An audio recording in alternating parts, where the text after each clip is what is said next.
The sputtering cough of the engine was the first omen.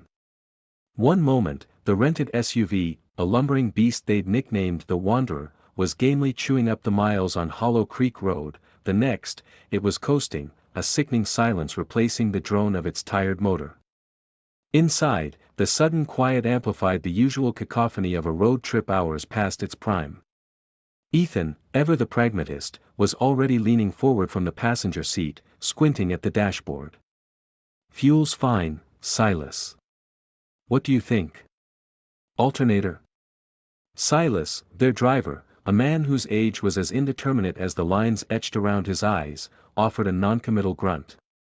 He steered the Wanderer to the gravel shoulder, the tires crunching like bones underfoot.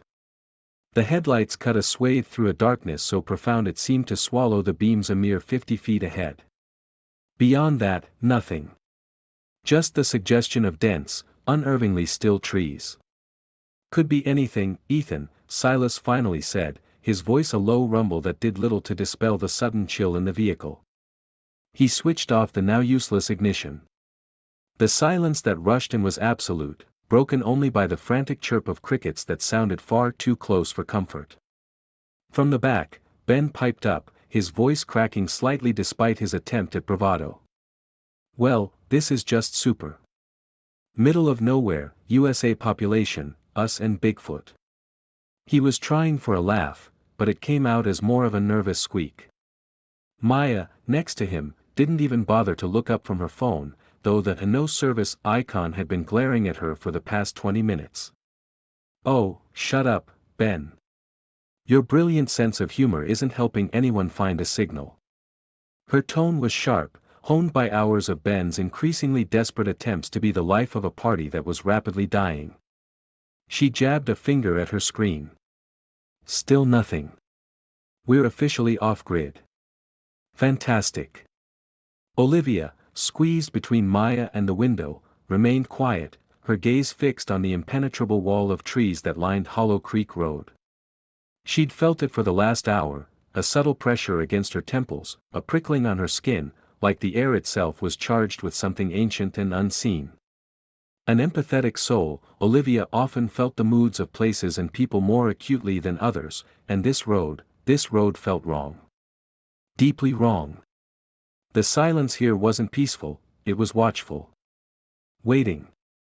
A shiver traced its way down her spine, unrelated to the dropping temperature. Silas opened his door, the creak loud in the stillness. "Let me take a look under the hood. Might be something simple." His calmness was a thin blanket over the rising unease. Ethan was already out, flashlight from his backpack cutting a sharp beam. "I'll help. Got a basic toolkit." He was the group's designated problem solver, always ready with a plan, or at least the components of one. This, however, felt different.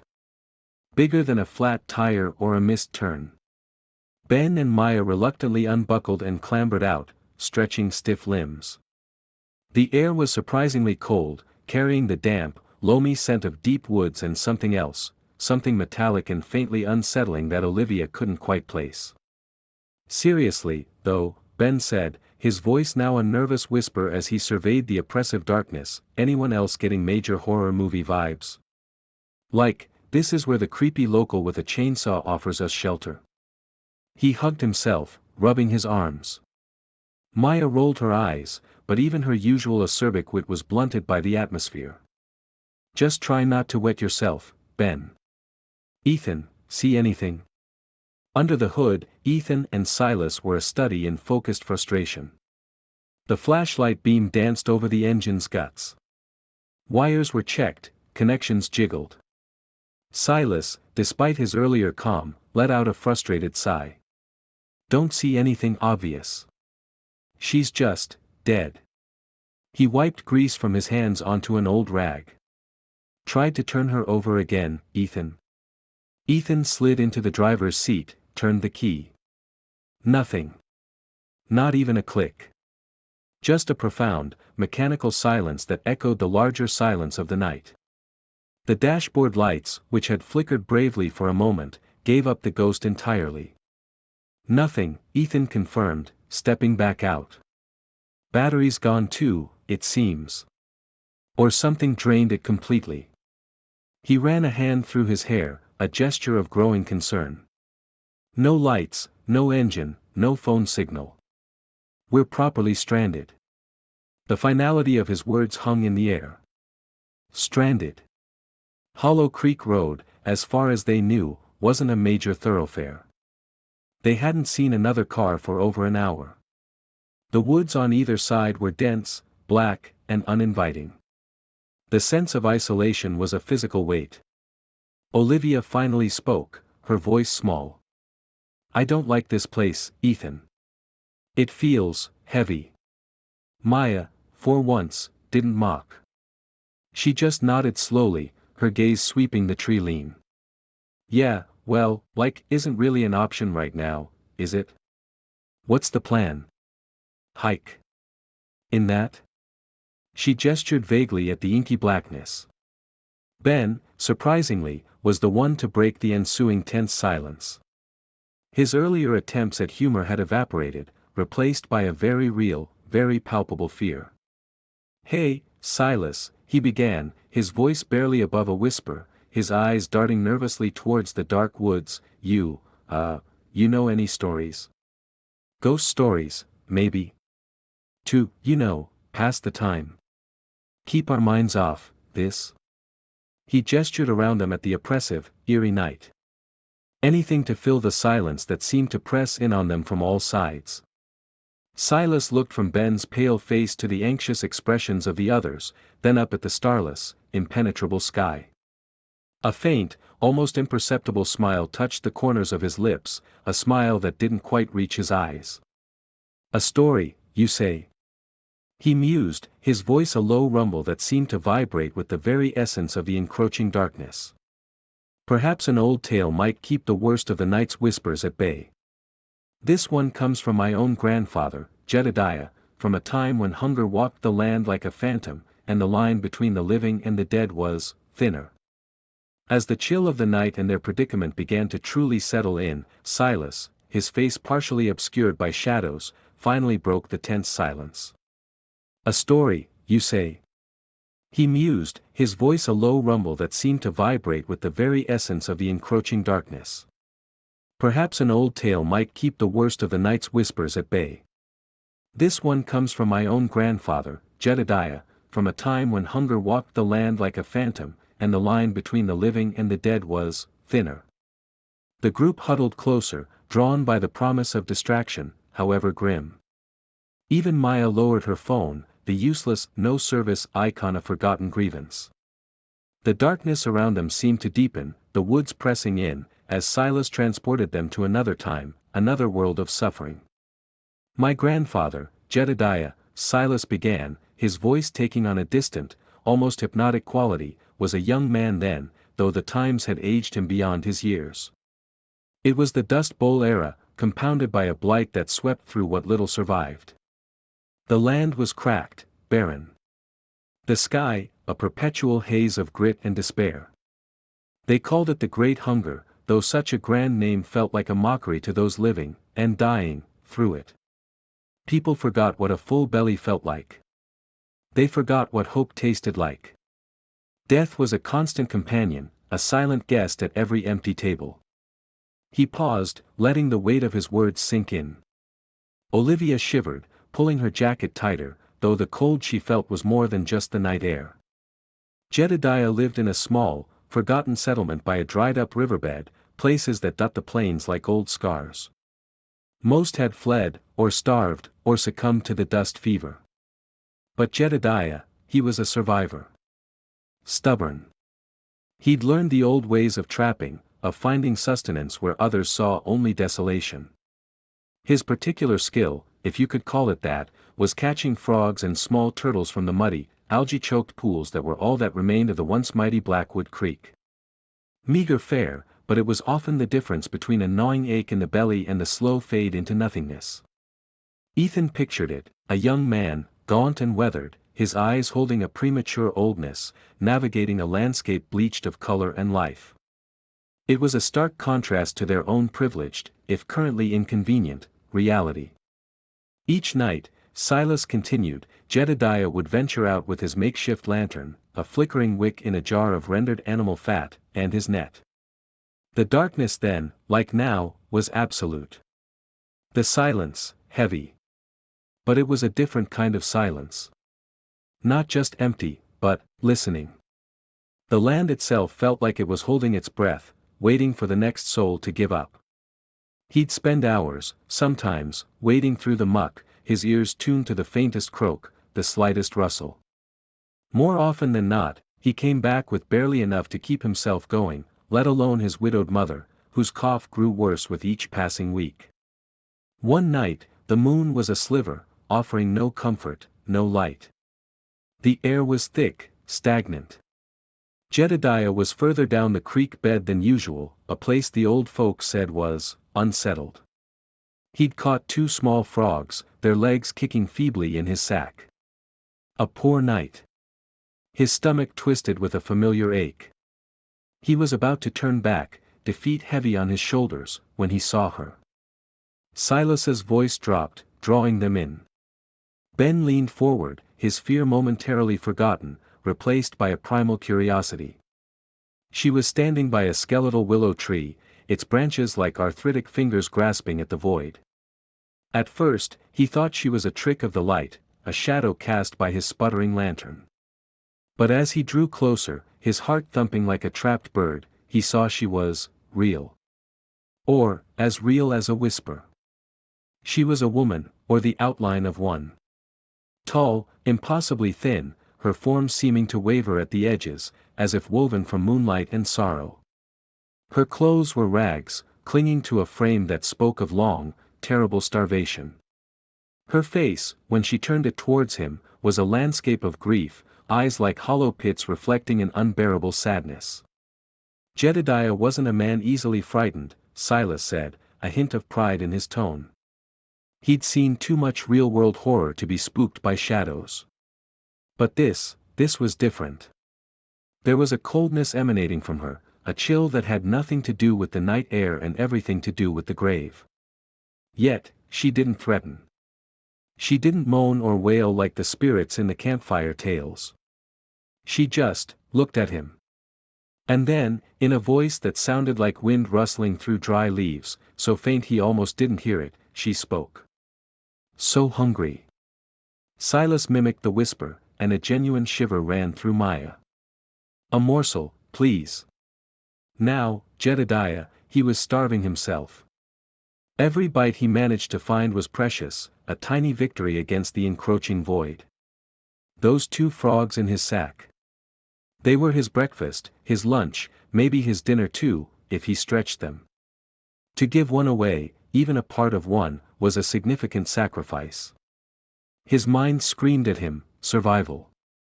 You need this. But his heart ached for her. He saw in her hollow eyes the same desperation he felt in his own gut, the same despair he saw in his mother's fading gaze. What did he do? Olivia asked, her voice hushed. Silas nodded slowly.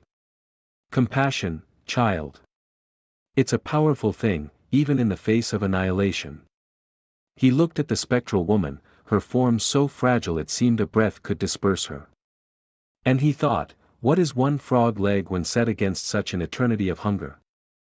He reached into his sack, took out one of the small frogs, and with his hunting knife, he carefully severed a leg. He held it out. It's not much, ma'am, he said, his voice rough, but it's what I have. The spirit didn't move for a long moment. Then, slowly, a translucent hand, like smoked glass, reached out. Her fingers, little more than bone, brushed against his. The touch was colder than ice, a shock that went right through him. But he didn't flinch. She took the offering. And then, with a sigh that seemed to carry all the sorrow of the world, she vanished. Just, faded into the darkness, like mist. Jedediah stood there for a long time, the cold spot on his hand slowly warming. He felt strange. Lighter, somehow. As if by sharing his meager meal, he'd unburdened himself of something more than just a piece of food. The next night, Silas resumed, Jedediah went back to the same spot by the skeletal willow. He didn't know why. Maybe he expected to see her again. Maybe he just felt drawn to the place. Before he began his hunting, he took a piece of dried root he'd managed to forage, barely edible, but something, and placed it on a flat stone beneath the willow. He said nothing, just left it there. Then he went about his search for frogs. When he returned to the spot hours later, his sack a little heavier than the night before, the piece of root was gone. Ethan, the analytical one, frowned. Could have been an animal, Silas. Silas gave a slow nod. Could have. That's what Jedediah told himself too. At first. But he kept doing it.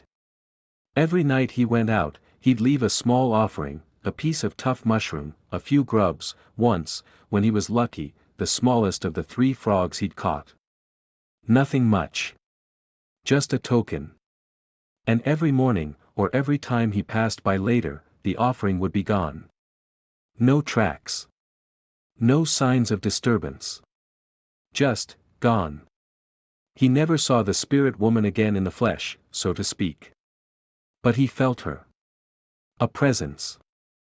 A quiet acknowledgement in the rustle of the leaves when there was no wind, a fleeting coolness in the oppressive summer heat. He stopped feeling quite so alone in that desolate, starving land. The old man's voice trailed off, leaving the 4 young travelers to ponder the image of Jedediah and his silent communion with the sorrowful ghost. The crickets on Hollow Creek Road seemed to chirp louder, filling the void Silas's story had momentarily displaced. The air felt charged, not just with the story's somber mystery, but with an unspoken question about the nature of such encounters, and the kindness that could bloom even in the most desperate of historical settings. Jedediah's quiet acts of compassion towards the forlorn spirit were not without their strange rewards, for the veil between worlds, once touched, often ripples with unforeseen consequences. One night, Silas continued, his voice dropping lower, his gaze sweeping over their rapt faces, the spirit came to Jedediah not in the waking world, but in his dreams, with a warning that would soon prove the difference between life and death. Jedediah's quiet acts of compassion towards the forlorn spirit were not without their strange rewards, for the veil between worlds, once touched, often ripples with unforeseen consequences. One night, Silas continued, his voice dropping lower, his gaze sweeping over their rapt faces, the spirit came to Jedediah not in the waking world, but in his dreams, with a warning that would soon prove the difference between life and death. The dream, Silas explained, was unlike any Jedediah had experienced before. It wasn't the usual disjointed tapestry of fatigue-induced images, nor the gnawing anxieties of hunger-given form. This was, lucid. Vivid, he dreamt he was standing on the crumbling bank of the Blackwood Creek, but it wasn't the muddy trickle he knew. In the dream, the creek was a raging torrent, swollen and angry from rains that had not, in reality, fallen for months. The sky was a bruised purple, and the air thrummed with an unnatural energy. And there, across the churning water, stood the spirit woman. She wasn't sorrowful this time, not exactly. Her ethereal face was taut with an urgent intensity. She raised a translucent hand, not in supplication, but in a clear, unmistakable gesture, "Stay away. Danger." The word itself wasn't spoken, but it resonated in Jedediah's mind with the clarity of a struck bell. Then, the dream ground beneath his feet began to tremble, and he woke with a gasp, his heart pounding, the phantom roar of the river still echoing in his ears. He was shaken, deeply so, Silas said. The dream clung to him like the morning mist, too real to dismiss. Now, it so happened that very day, his 2 closest companions, young men named Isaac and Finn, had planned an expedition. They were determined to try their luck fishing further upstream, near the old Raven's Bluff, a notoriously treacherous stretch of the creek known for its sudden currents even in drier times. They'd scoffed at the local superstitions about the place, driven by the same desperate hunger that drove everyone. They came for Jedediah as the pale dawn broke, their makeshift fishing gear slung over their shoulders, their faces alight with a rare spark of optimism. A fool's hope, perhaps, but hope nonetheless. "Come on, Jed. Isaac had called, his voice thin but cheerful. Heard tell of a deep pool up by the bluff, sheltered by the rocks. Might be some catfish hiding there, fat ones. Finn, ever the pragmatist, added, even if it's just a few scrawny ones, it's better than another day of boiled roots. Are you coming or not? Jedediah hesitated. The dream was still vivid, the spectral woman's urgent face etched into his memory. How could he explain it? Tell them a ghost had warned him. They'd laugh him out of the settlement, call him addled by hunger. Yet, the certainty of the warning felt as solid as the parched earth beneath his feet. I can't today, lads, he mumbled, looking away. Mother's cough is worse. I need to stay, see if I can find some herbs for her. It was a flimsy excuse, his mother's cough was always bad, and herbs were as scarce as rain. Isaac frowned. Herbs? Jed, we're talking about fish. Real protein. Your mother needs that more than some bitter weeds. Don't be a fool, Jedediah, Finn pressed, a hint of impatience in his voice. This could be our best chance in weeks. Don't let it slip by because you're feeling down. The internal struggle was immense. His stomach ached with hunger. The thought of fresh fish, of seeing a flicker of strength return to his mother's eyes, was a powerful lure. But the dream, that chilling, undeniable premonition. He pictured the raging waters, the spirit's stark warning. He couldn't shake it. It was more than a feeling, it was a cold knot of certainty in his gut. I'm sorry, he said, his voice firmer this time. I can't. You two go ahead. Good luck to you. He forced a weak smile. Isaac and Finn exchanged exasperated glances. Suit yourself, Isaac shrugged, disappointment clouding his face. More for us, I suppose. Finn just shook his head and turned away. They set off towards Raven's Bluff, their hopeful chatter fading into the grim silence of the morning. Jedediah watched them go, a profound sense of unease settling over him. Had he been a fool? Had he let a mere dream, a figment of his undernourished mind, cheat him and his mother out of a potentially life-saving meal? The day dragged on, each hour amplifying his doubts. He tried to busy himself, foraging for anything remotely edible, but his thoughts kept returning to Isaac and Finn, to the raging waters of his dream. It was late afternoon, Silas said, his voice barely a whisper now, capturing the hushed attention of his small, stranded audience, when the news came. A young boy, breathless and wide-eyed, came running from the direction of the creek. There had been a flash flood. A freak occurrence. A sudden, violent downpour miles upstream in the hills, rains no one in the settlement had seen or heard, had sent a wall of water surging down the Blackwood. It struck Raven's Bluff without warning. Olivia gasped, her hand flying to her mouth. Ben stared at Silas, his earlier fear of the dark road momentarily eclipsed by the unfolding tragedy in the tale. The force of it, unimaginable, Silas continued. Trees uprooted, boulders tossed aside like pebbles. Isaac and Finn, they wouldn't have stood a chance. They were found later, much later, tangled in debris miles downstream. Drowned. A heavy silence fell.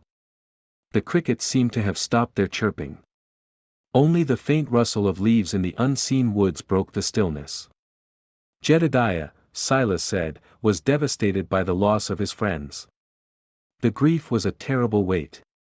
But beneath it, there was a chilling, profound realization. The dream. The spirit woman. She had saved his life. There was no other explanation. That specific warning, about that specific place, on that specific day, it was too precise to be coincidence. His awe and gratitude were immense, a strange counterpoint to his sorrow. He understood then that his small acts of kindness, his meager offerings to a hungry ghost, had been repaid in the most significant way imaginable. His life. That wasn't the only time, Silas added, after a moment. The spirit, it seemed, had taken a protective interest in him. There were other instances. Subtler, perhaps, but no less significant to Jedediah. He recounted another incident. Months later, when the famine had tightened its grip even further, Jedediah was hunting in a part of the desiccated woods he rarely frequented. He came across a patch of unfamiliar berries, plump and a tempting shade of red. He was about to gather them, his mouth watering at the thought of something sweet, however small, when he felt that distinct, icy chill he associated with the spirit. Just for a moment. And a faint whisper, like the one in his dream, seemed to brush past his ear, poison. He hesitated. The berries looked so inviting. But the warning, though almost imperceptible, was enough. He left them untouched. Later, he learned from one of the few remaining elders that those were nightshade berries. Beautiful. And deadly. Another time, Silas went on, he was setting snares for rabbits.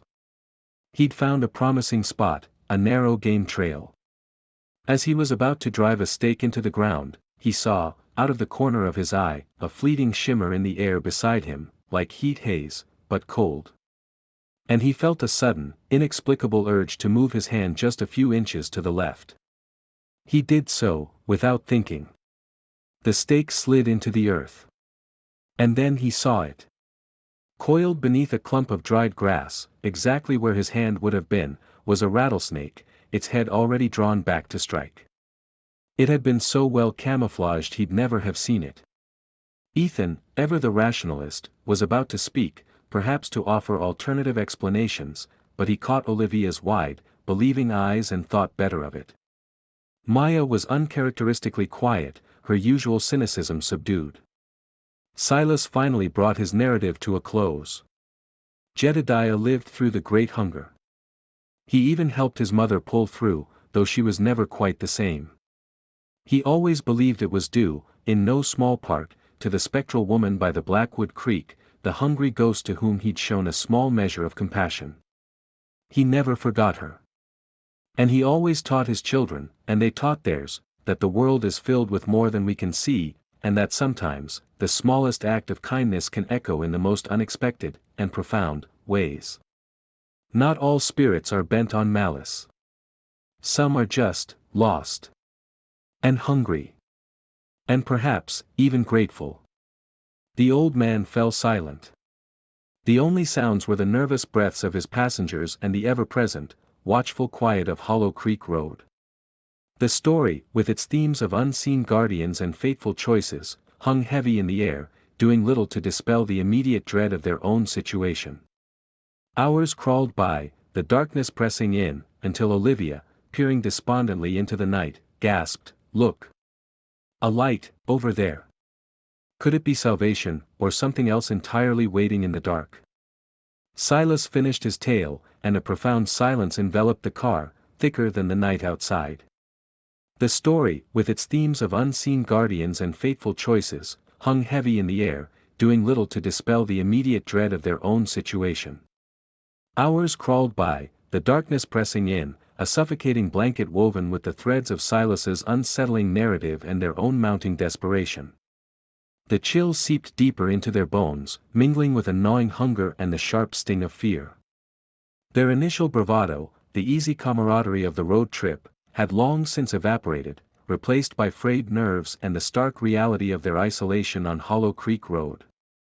It was Olivia, her face pale in the dim emergency light Silas had managed to coax from the glove compartment, who first saw it. Her voice, when she spoke, was a thin thread of sound. "Look! A light, over there." 4 pairs of eyes strained, following her pointed finger. Through a gap in the relentless wall of trees, maybe half a mile distant, a single, weak yellow light pulsed faintly. It wasn't much. Just a pinprick against the overwhelming blackness. But it was something. Civilization. Ben breathed, hope warring with the ingrained fear the last few hours had instilled. A house? Maybe a motel? Maya snorted, though the sound lacked its usual conviction. Out here? Seriously? Who builds a motel on a road that looks like it hasn't seen traffic since the horse and buggy era? Despite her skepticism, she too was leaning forward, peering towards the distant glow. Ethan, ever practical, weighed the options. Staying here isn't getting us anywhere. The car's dead, no signal, walking towards that light is the only real choice we have, isn't it? He looked at Silas, whose expression remained unreadable in the dim light. The older man considered for a moment, his gaze distant, as if consulting some internal map invisible to the rest of them. Could be anything, he finally said, his voice neutral. Could be nothing. But Ethan's right. Sitting here waiting for a miracle, miracles are scarce on roads like this. There was a weight to his words, a subtle echo of the famine tale he'd just recounted, that sent another shiver down Olivia's spine. All right, Silas decided, pushing open his door again. We walk. Stick close together. And keep your wits about you. The trek was harder than they'd anticipated.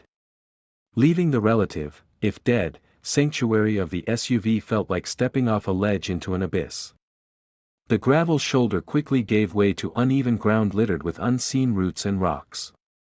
The darkness beneath the trees was absolute, swallowing the beams of their phone flashlights, reducing their world to small, trembling circles of light. Every rustle in the undergrowth, every snap of a twig, sent jolts of adrenaline through them. Ben stumbled frequently, muttering curses under his breath. Maya kept up a steady stream of complaints about the mud and the insects. Even Ethan, usually focused, kept glancing nervously into the oppressive woods that crowded the narrow verge. It felt like the forest itself was alive, watching them, its unseen eyes following their hesitant progress. Olivia walked close to Silas, finding a small measure of comfort in his quiet, steady presence, though she couldn't shake the feeling that the air grew colder, heavier, with every step they took towards the light. It felt less like approaching safety and more like walking into the jaws of something ancient and patient. After what felt like an eternity, but was probably closer to 40 minutes, the trees began to thin slightly. The light grew brighter, resolving itself into a distinct, square window glowing with a warm, inviting yellowness. It belonged to a building nestled just off the road, a long, low structure built of dark timber and fieldstone. It had a steeply pitched roof and a wide porch sagging slightly under its own weight. A weathered wooden sign, hanging askew from one hook, faintly depicted a leaping stag above faded, almost illegible letters that might have once spelled Stag's Leap Lodge or something similar. See? Told you. A motel. Ben exclaimed, relief making his voice loud in the stillness. He practically bounded towards the porch. Bed. Heat. Maybe even Wi-Fi. Don't get your hopes up about the Wi-Fi, genius, Maya retorted, but she quickened her pace, the promise of shelter overriding her earlier cynicism. Ethan and Olivia exchanged a glance. Something still felt off. The building, while appearing structurally sound, had an air of profound neglect. Some windows were dark voids, like missing teeth. The paint was peeling, and the surrounding grounds were overgrown with weeds that clawed at the foundations. Why was only one window lit? And why was there no car in sight, no other sign of life? It looked less like an operating lodge and more like a place dreaming of its former self, stuck in a time loop of decay. Even the light from the window seemed oddly static, unnaturally warm against the pervasive chill of the night. Silas hung back for a moment, his eyes scanning the building's facade, lingering on the darkened upper windows. His expression was impossible to read, a mixture of caution and something else, recognition. Olivia felt a fresh wave of unease wash over her. Silas knew more about this road, about this place, than he was letting on. Come on, Silas. Ben called impatiently from the porch, already reaching for the heavy wooden door. Let's get checked in before we freeze. The door swung inward with surprising ease, not even locked. Ben, high on adrenaline and relief, practically swaggered in. Hello. Room service. Ethan, Maya, and Olivia followed more cautiously, Silas bringing up the rear, his hand resting lightly on the hunting knife sheathed at his belt, a precaution Olivia hadn't noticed until now. They stepped into what must have once been a lobby. A large, cold fireplace dominated one wall, its hearth filled with ashes that looked decades old. A threadbare rug covered parts of the dusty wooden floor. Against the far wall stood a long reception desk, its surface coated in a thick layer of grime. Yet, paradoxically, placed neatly in the center of the desk was an open guest book, a feathered pen resting beside it, as if waiting for the next arrival. The air inside was frigid, colder even than outside, and carried a faint, cloying scent, something like stale flowers and chemical disinfectant. Wrong.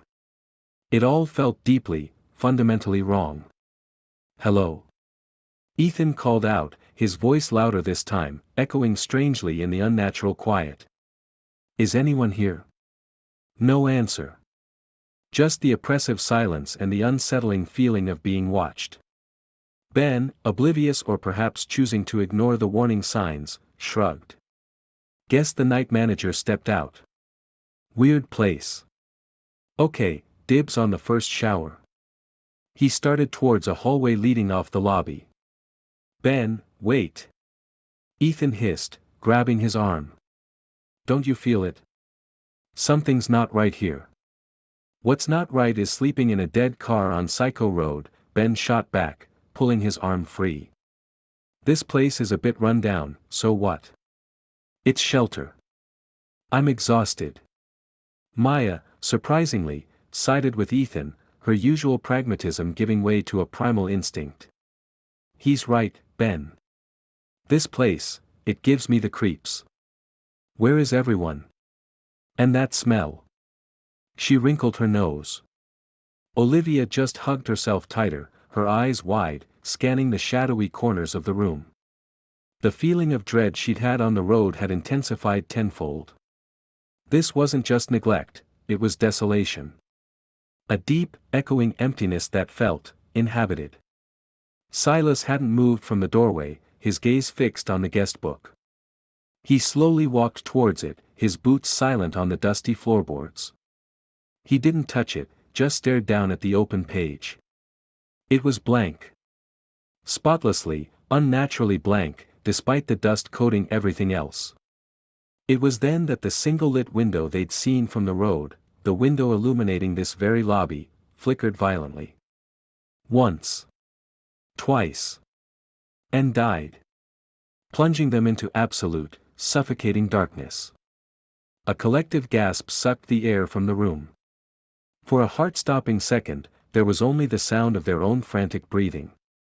Then, a cold draft, impossible in the sealed room, swept through the lobby, carrying with it the distinct, sharp scent of formaldehyde and decay. And from the darkness down the hallway Ben had been heading towards, came a soft, almost inaudible sound. A slow, dragging footstep. Followed by another.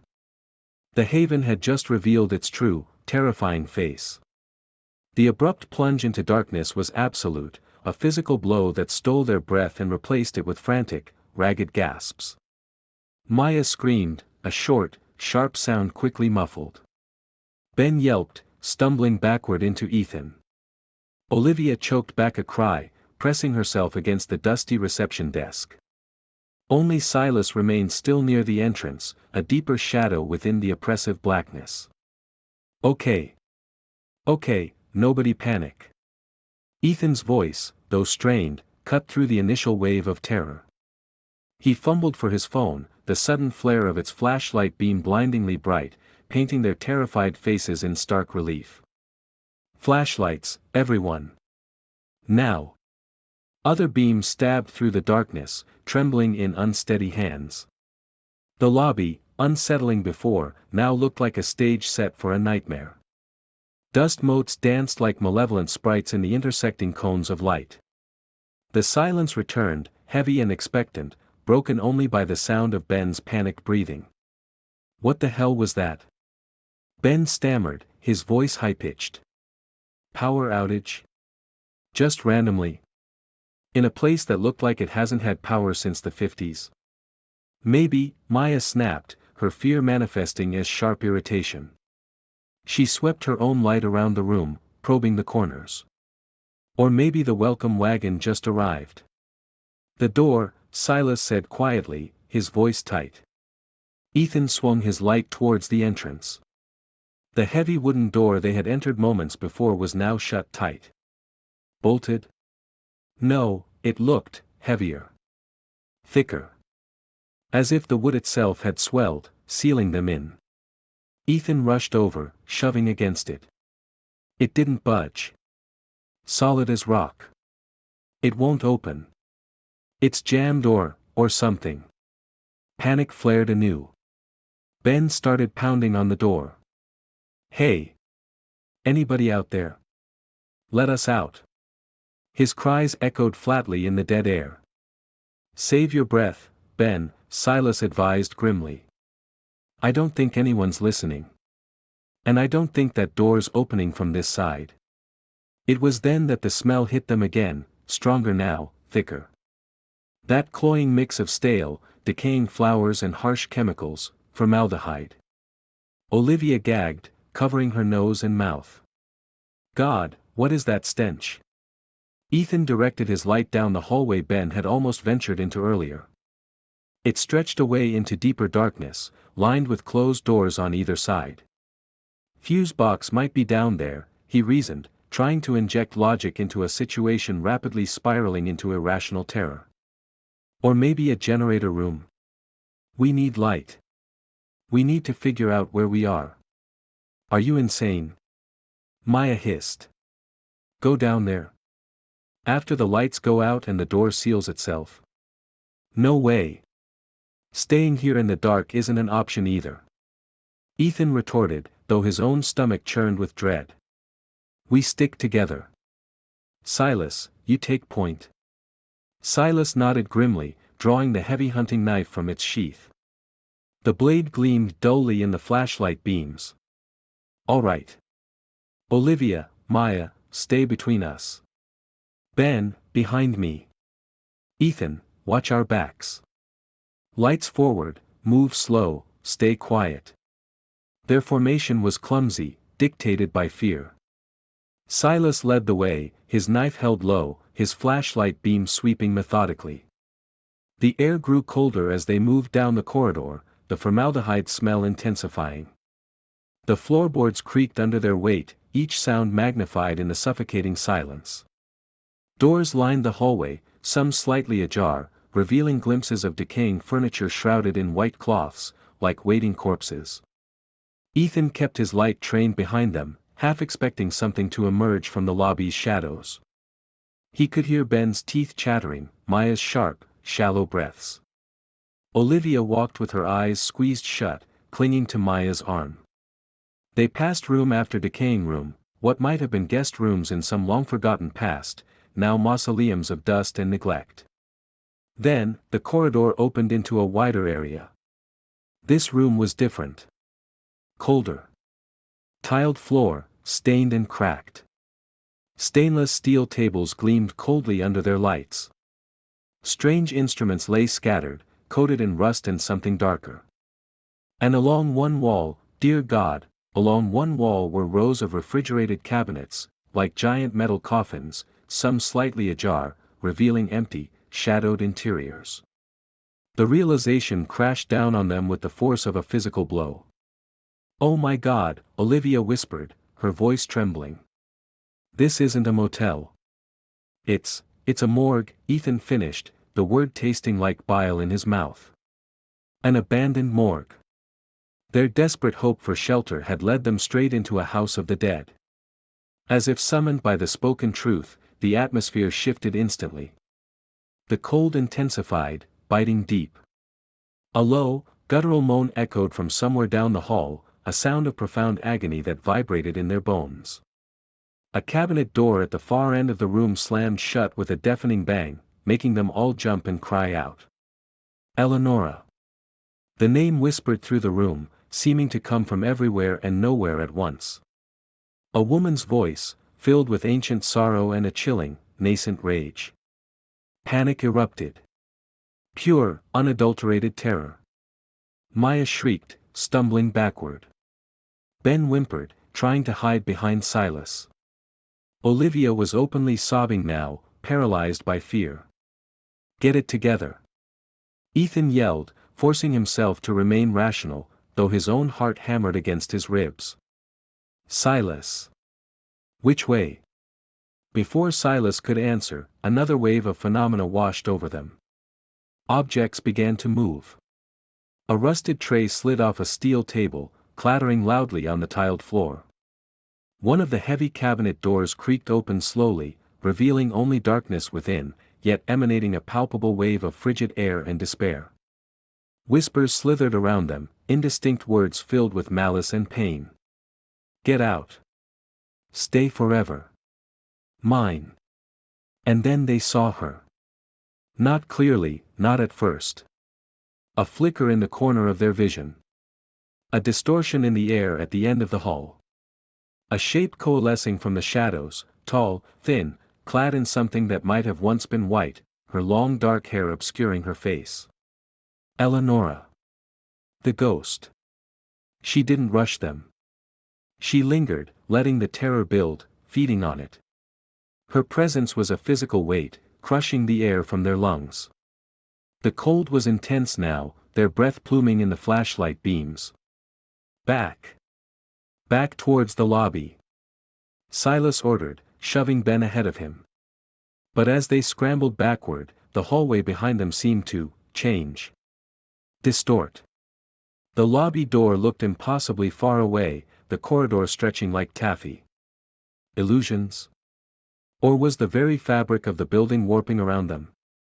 Eleonora drifted forward, silent as death, her obscured face promising horrors unimaginable.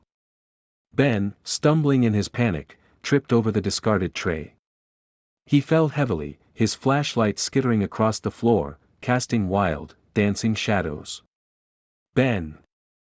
Ethan yelled, trying to reach him. But Eleonora was faster. She flowed towards Ben like smoke, engulfing him for a split second. Ben let out a strangled, blood-curdling scream that was abruptly cut off. When the ghostly form drifted away from him, Ben lay utterly still on the floor, his eyes wide open, staring sightlessly at the decaying ceiling. His face was a mask of pure terror, frozen in his final moment of consciousness. He wasn't breathing. Ben! Maya screamed, raw grief mixing with terror. She tried to rush towards him, but Silas held her back firmly. He's gone, Olivia sobbed, collapsing against the wall, her legs unable to support her. Ethan stared, horrified, at Ben's still form. The skeptic. The Joker. Now, this. Despair threatened to overwhelm him. They were trapped. Hunted. Picked off one by one.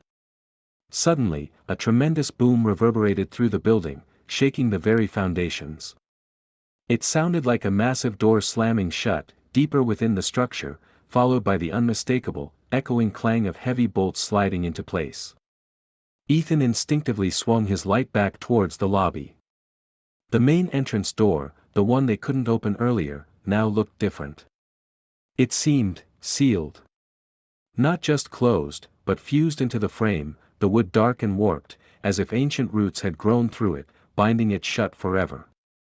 They heard a faint scraping sound from the other side, like stone grinding against stone. Trapped. Utterly, hopelessly trapped. The realization hit them with sickening force. There was no escape through the front. The building itself was their prison, and Eleonora, their spectral jailer. The air filled again with those sibilant whispers, coalescing now into distinct words, laced with a chilling, vengeful amusement. You sought shelter, the voice hissed, echoing in their minds rather than their ears. Now, you shall provide mine. Maya was screaming hysterically now, beating uselessly against Silas's restraining arm. Olivia had curled into a ball on the floor, lost in her terror. Even Ethan felt his composure cracking, the horror of Ben's fate and their inescapable predicament threatening to shatter his reason. Silas stood grimly, knife held ready, his face a mask of grim determination, but his eyes betrayed a flicker of something Ethan hadn't seen before, not just caution, but a deep, unsettling knowledge, as if he'd known, somehow, what awaited them on Hollow Creek Road. The abandoned morgue wasn't just haunted, it was hungry. And they were its newest acquisitions. The despair was a tangible thing, colder and sharper than any spectral chill. With Ben lying still as death and the exit supernaturally barred, a chilling, ethereal voice echoed through the morgue, seeming to come from Eleonora herself. "He is not yet lost to you," it whispered, laden with ancient sorrow and a chilling amusement that clawed at their sanity. "But his life, and your freedom, come at a price. A game, if you will. Find what was stolen from me, my very essence hidden within these cursed walls, before the first light of dawn, and you may yet leave this place. Fail." The voice trailed off, but the implication hung in the frigid air, heavier than any physical threat. "Fail, and you will all become permanent residents." Silence descended again, thick and suffocating, broken only by Maya's ragged breathing and Olivia's muffled sobs against Ethan's shoulder. A game? The ghost wanted to play a game. Her bones. Ethan forced the words out, his voice hoarse, directing his question into the oppressive darkness where the voice had seemed to originate. "What do you mean? Where do we even start?" A low, mournful laugh echoed around them, seeming to emanate from the cold steel of the cabinets, the stained tiles of the floor. "My high cot," the voice clarified, the foreign words strangely accented yet perfectly understandable in their minds, sending fresh shivers down their spines. "High cot. Remains. Bones. Scattered. Hidden. Defiled. Find them. Bring them together. That is the game. That is your only chance." The lights flickered back on, not the warm, steady glow of the lobby, but a harsh, buzzing fluorescence that cast long, distorted shadows and painted everything in a sickly green pallor. It revealed Ben, still unnervingly motionless on the floor, his face a frozen rictus of terror. It revealed the cold, sterile reality of the morgue room. And it revealed the task ahead. "We have to try," Ethan said, pulling away from Olivia gently. "For Ben. We have to." He looked at Silas, whose face was grim, his knuckles white where he gripped his knife. "Silas? Any idea where they might keep remains?" Silas shook his head slowly. "In a place like this, abandoned for who knows how long. Could be anywhere. Storage rooms, the chapel if it had one, furnace room, even walled up somewhere." She said scattered. "That's the problem." "Great. Just great," Maya muttered, wiping furiously at her eyes, her fear giving way to a brittle anger. "A scavenger hunt in hell, organized by Casper's evil sister. And what happens if we do find them? She just lets us walk out. I don't buy it. We don't have another choice, Maya." Ethan snapped, his own control fraying. "We play her game, or we end up like Ben. Or worse." He knelt beside Ben, pressing trembling fingers against his neck. "He's cold, but I think there's a pulse. Faint. We don't have much time." The ghost's whisper returned, laced with impatience. "The clock ticks. Dawn approaches." That spurred them into frantic action. Desperation clawed at their throats, a primal urge to survive overriding the paralyzing fear. "Okay, spread out, but stay in sight of each other," Ethan directed, trying to impose order on chaos. "Check every room, every cabinet, every drawer. Look for anything out of place, anything that might hold them." Their desperate search began. It was a journey through layers of decay and forgotten sorrow, each step echoing unnervingly in the dead silence, punctuated only by their own ragged breaths and the occasional, tormenting sound orchestrated by Eleonora. Their flashlights cut frantic paths through the gloom, illuminating scenes of chilling banality and outright horror. They pushed open a door off the main corridor, revealing what must have been an embalming room. The sickly sweet, chemical smell was overpowering here. Stainless steel tables stood like altars to decay, stained with dark, unidentifiable patches. Hoses snaked across the floor, connected to strange, archaic-looking pumps. Glass bottles containing viscous, murky fluids lined dusty shelves. As Maya shone her light onto one of the tables, the rusted instruments laid out beside it suddenly trembled, then lifted slightly into the air before clattering back down. She screamed, stumbling back into Ben, who almost dropped his light. "Just tricks," Ethan yelled, though his voice shook. "She's trying to scare us off. Keep searching." But the illusions grew more potent.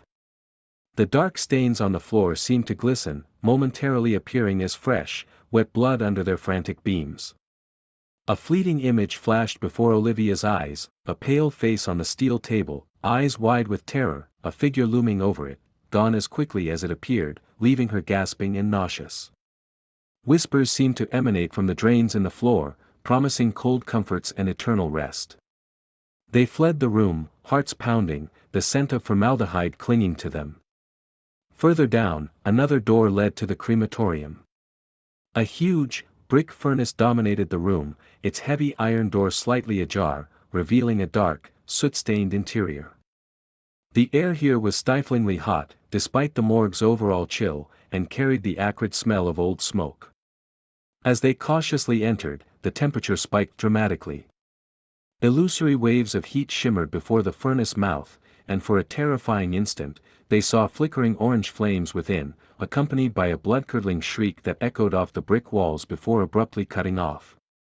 Fleeting shapes seemed to writhe within the phantom flames, not just one, but several, indistinct figures consumed by fire. Were these echoes of Eleonora? Or others who had met their end in this accursed place? The sheer weight of despair in this room was crushing, threatening to extinguish their fragile hope. They backed out quickly, the phantom heat clinging to their skin. They moved through autopsy theaters, rooms lined with empty specimen jars, storage closets filled with rotting linens and crumbling paperwork. Eleonora's presence was a constant torment. Doors slammed shut behind them, then creaked open again. Objects flew off shelves. Their flashlights flickered inexplicably, plunging them into momentary, heart-stopping darkness. Cold spots moved through the rooms like invisible entities, brushing against their skin. And always, the whispers, sometimes mournful, sometimes mocking, sometimes promising release if they would just give up, lie down, join the quiet stillness of the place. It was Olivia, perhaps because her fear had stripped away her rational defenses, leaving her raw and receptive, who made the first breakthrough.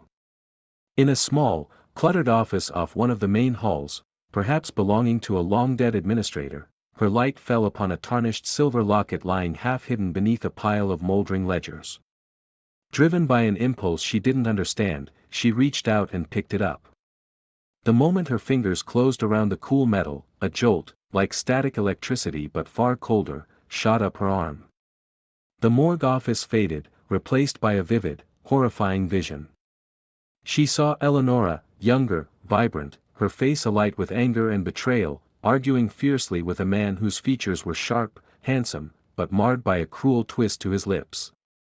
Olivia couldn't hear the words, but she felt the venom, the rising tide of Eleonora's fear as the man, Marcus, the name slammed into her consciousness, advanced on her, his eyes burning with cold fury. She saw his hands reach for Eleonora's throat. Olivia cried out, dropping the locket as if burned, stumbling back against Ethan. The vision vanished, leaving her gasping, tears streaming down her face. "Liv? What is it? What did you see?"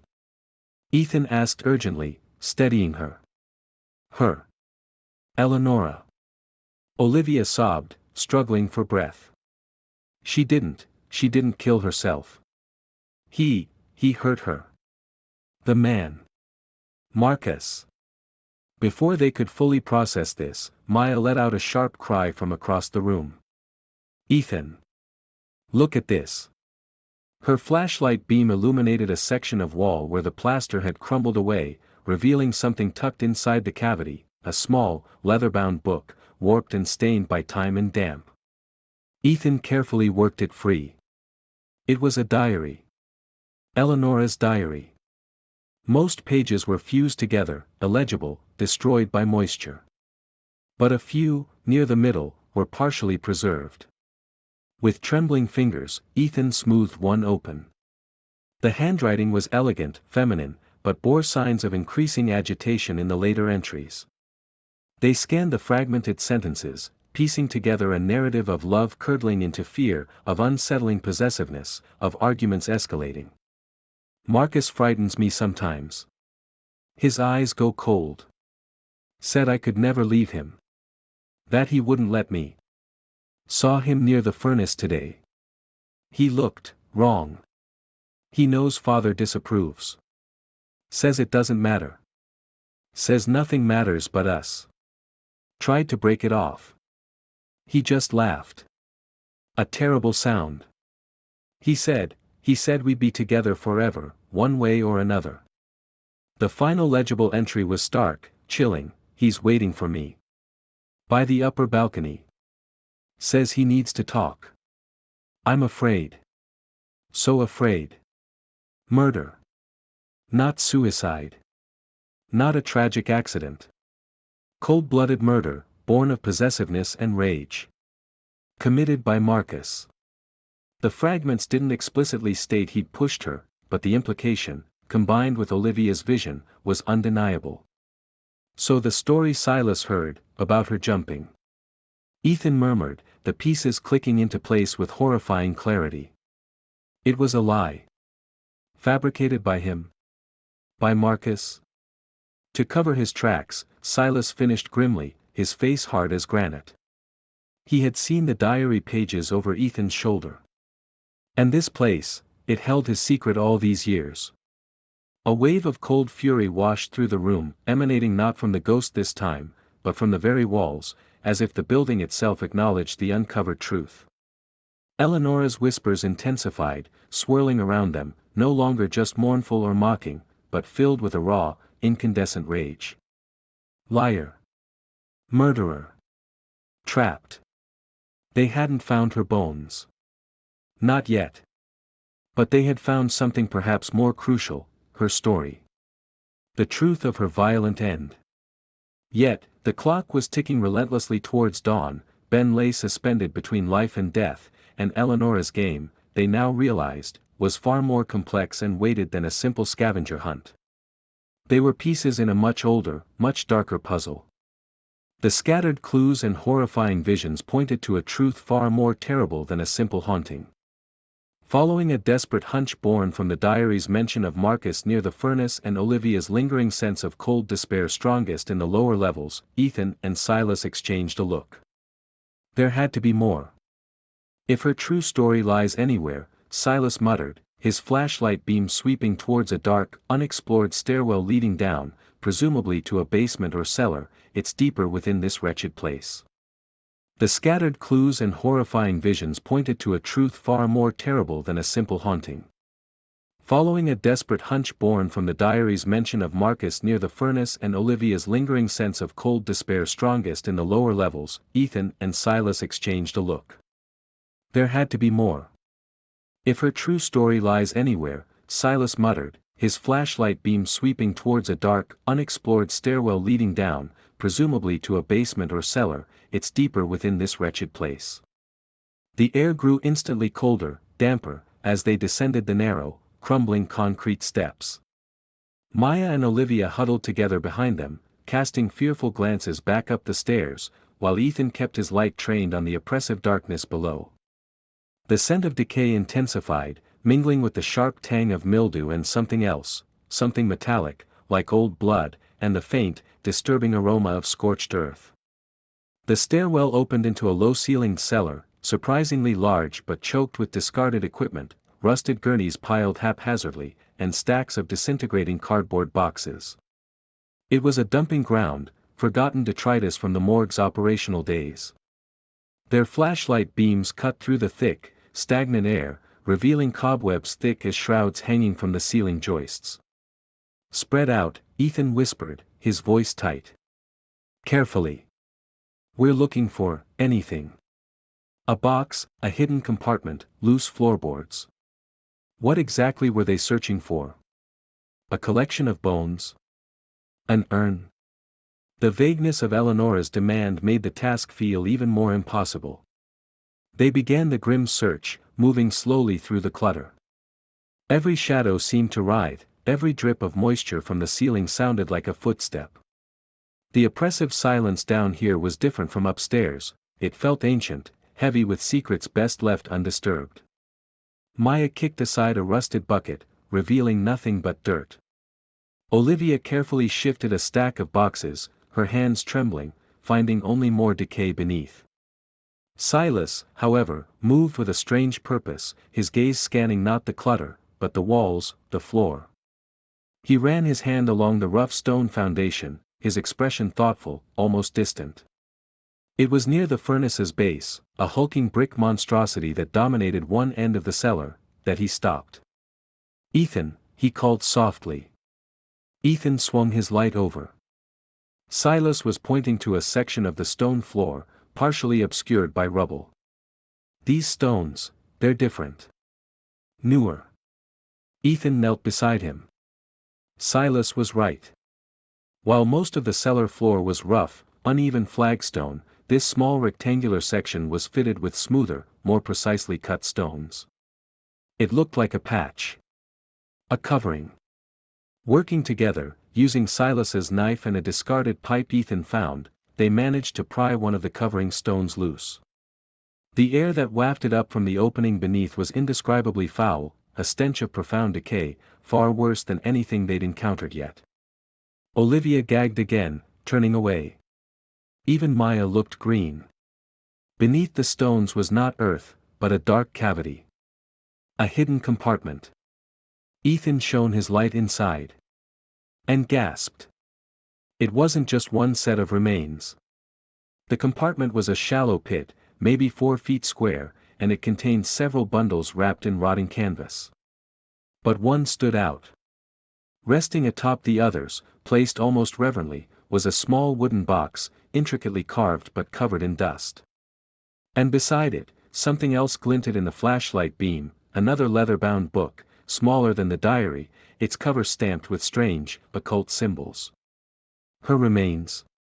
Maya whispered, her voice barely audible. "Maybe," Ethan breathed. He carefully reached into the pit, his hand brushing against the cold, yielding surface of one of the canvas bundles, recoiling slightly. He retrieved the wooden box and the smaller book. The box felt cold, unnaturally so.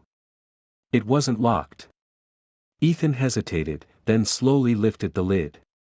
Inside, nestled on faded velvet lining, lay not a full skeleton, but a collection of smaller bones, phalanges, vertebrae, delicate ribs, appearing almost like a child's, along with a lock of dark hair tied with a faded ribbon. Eleonora's true remains, hidden away. But why here? And what were the other bundles? Silas picked up the smaller book, wiping dust from the cover. He opened it carefully.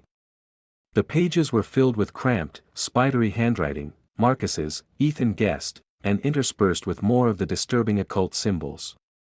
It wasn't a diary in the conventional sense. It was a journal of madness. A record of obsession, murder, and something darker. As Silas scanned the pages, his face grew paler, his lips tightening into a thin line. "My God," he whispered. It wasn't just her. He turned the book so Ethan could see. The entries detailed Marcus's descent after murdering Eleonora. His initial fear of her spirit returning, his seeking out forbidden knowledge, dark rituals meant to control or appease the dead.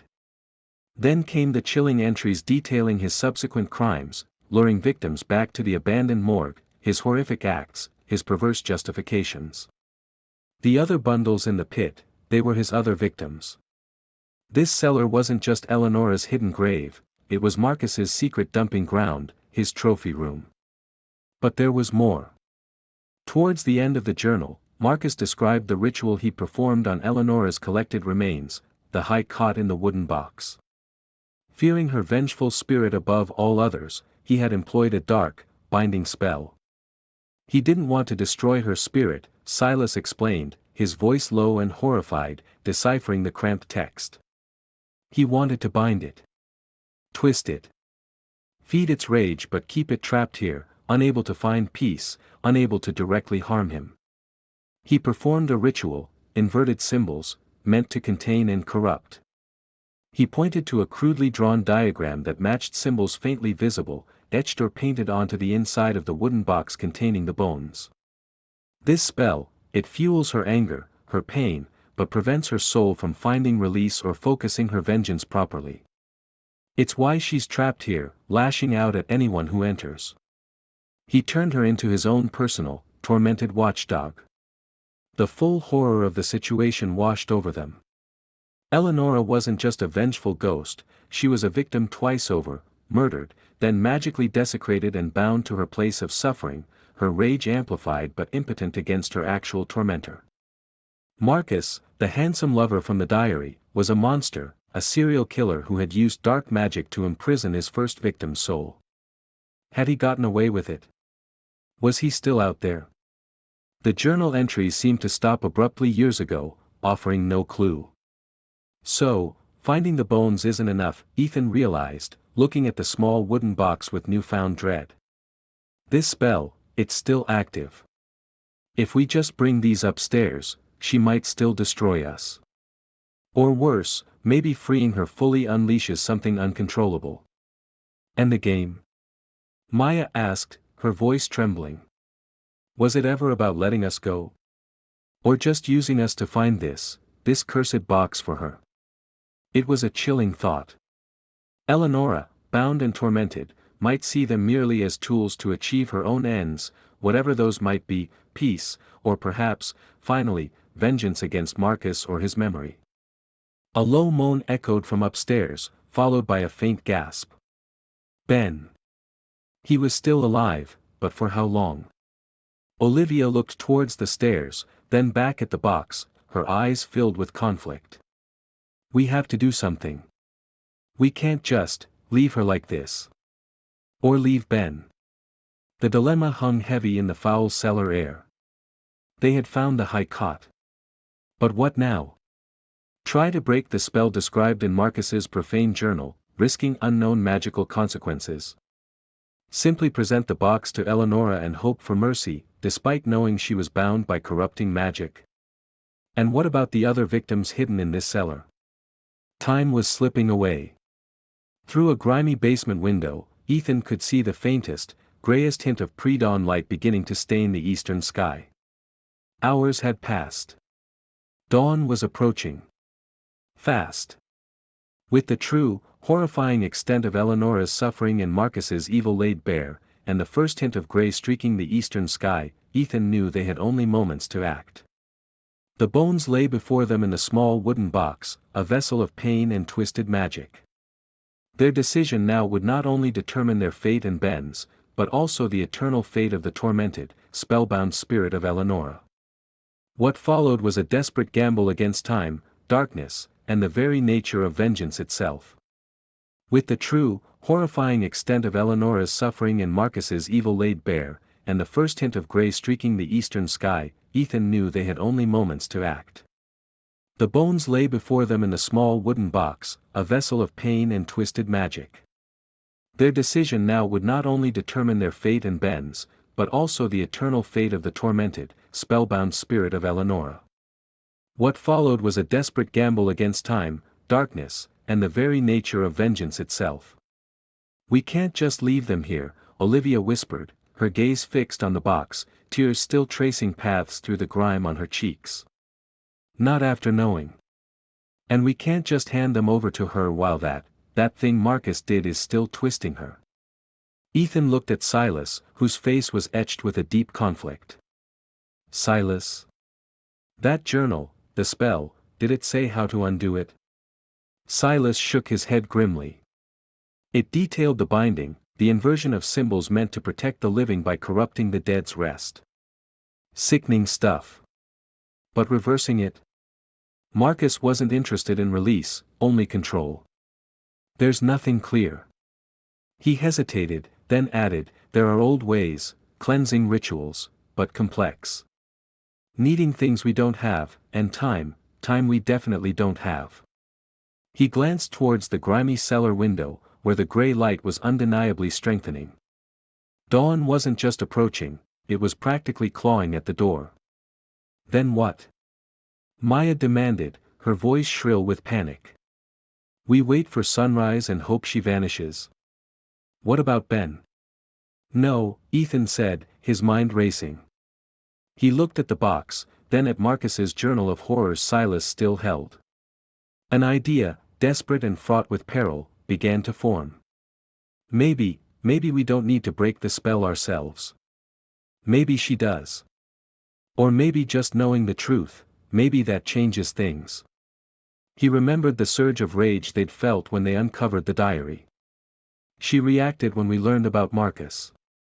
Her anger isn't just random, it's directed at him, at the injustice. He took a deep breath. We take the box. We take the journal. We go back upstairs, to where Ben is. We confront her. Not with threats, not with demands. With the truth. All of it. Confront her. Maya sounded incredulous. Are you trying to get us all killed? It's the only path I see, Ethan insisted, looking at Silas for confirmation. The older man slowly nodded. Show her we know. Show her we understand her pain wasn't just the murder, but the desecration, the binding. Acknowledge her suffering, caused by him. Maybe that's the key. It was a long shot, fueled by desperation and fragments of lore about tormented spirits needing acknowledgement. Carrying the dreadful box and Marcus's vile journal, they ascended the cellar stairs, the weight of the decision heavy upon them. Upstairs, the main morgue area was eerily still. Ben lay exactly where he had fallen, terrifyingly motionless under the flickering fluorescent lights. Ethan placed the box gently on the floor near Ben. He took Marcus's journal from Silas. Eleonora. He called out, his voice echoing in the vast, cold space. We know. The air instantly grew colder. Shadows deepened in the corners of the room. A low moan vibrated through the floor, a sound of indescribable agony. We know what Marcus did, Ethan continued, his voice trembling but steady. He held up the journal. We found this. His confessions. His rituals. He opened it, pointing towards the description of the binding spell. He didn't just kill you. He bound you here. Twisted your spirit with this filth. A furious shriek tore through the morgue, rattling the steel cabinets, causing the lights to flicker wildly. Eleonora's form materialized before them, no longer hazy but coalescing into a figure trembling with incandescent rage, her features still obscured by shadow and swirling hair, but the fury was palpable, directed now at the journal in Ethan's hand. He did this to trap you, Ethan pressed on, forcing himself to meet the raging spectral presence. To corrupt your memory, to prevent you from finding peace, or justice. He carefully placed the journal beside the box containing her bones. This box, the spell is tied to it. To his hatred and fear. Eleonora surged forward, a whirlwind of cold fury and despair. Olivia cried out, burying her face in Maya's shoulder. Silas raised his knife. But Ethan stood his ground. We can't undo his magic, Eleonora, he said, his voice resonating with desperate sincerity. But we know the truth. He murdered you. He desecrated your remains. He is the monster, not you. For a moment, the spirit paused, her form flickering violently. The rage seemed to war with a profound, ancient sorrow. The whispers swirling around them changed, the malice lessening, replaced by cries of pain, betrayal, and a terrible, helpless anger directed not at them, but outwards, towards the memory of Marcus, towards the injustice she had endured for decades. Then, something shifted. The oppressive cold lessened slightly. Eleonora's form seemed to solidify for a moment, revealing not a monster, but the spectral image of a young woman, her face beautiful but etched with unimaginable grief. Her eyes, deep pools of sorrow, fixed on the box and the journal. A single, ethereal tear seemed to trace a path down her translucent cheek. With a final, shuddering sigh that seemed to pull the very dust from the air, her form began to dissolve. Not violently, but fading, like smoke dissipating on the wind. The hateful symbols etched inside the wooden box glowed briefly, then faded to nothing. The binding spell, perhaps unable to hold against the force of acknowledged truth and the spirit's own refocused anguish, seemed to unravel. As her presence lifted, a tremor ran through the building. Plaster dust rained from the ceiling. A deep groan echoed from the foundations. And then, with a sound like tearing wood and grinding stone, the heavy, supernaturally sealed front door shuddered and cracked open a few inches. "Go! Now!" Silas yelled. Ethan scooped up Ben, surprised at how light he felt. He was still unconscious, but his face, though pale, had lost the frozen mask of terror. Maya grabbed Olivia, pulling her towards the now accessible exit. They half-carried, half-dragged Ben through the opening, stumbling out onto the neglected porch and into the thin, gray light of dawn. The air outside was crisp, clean, blessedly free of the morgue stench. They didn't stop, scrambling back towards the road, casting fearful glances back at the silent, brooding building. It seemed to watch them go, settling back into its decay, its deepest secrets disturbed but perhaps not entirely exorcised. They reached the SUV, piling in with shaking hands and gasping breaths. Ethan laid Ben gently across the back seat. As Olivia brushed hair from Ben's forehead, his eyelids fluttered. He groaned, a low, painful sound, but his eyes opened, clouded with confusion and residual horror, but undeniably seeing. Alive. Silas slid into the driver's seat, his face grim. He put the key in the ignition, hesitated for only a second, and turned. The engine sputtered once, twice, then miraculously roared to life, the sound deafeningly loud in the pre-dawn quiet. A symbol? Maybe. Or just dumb luck. No one cared.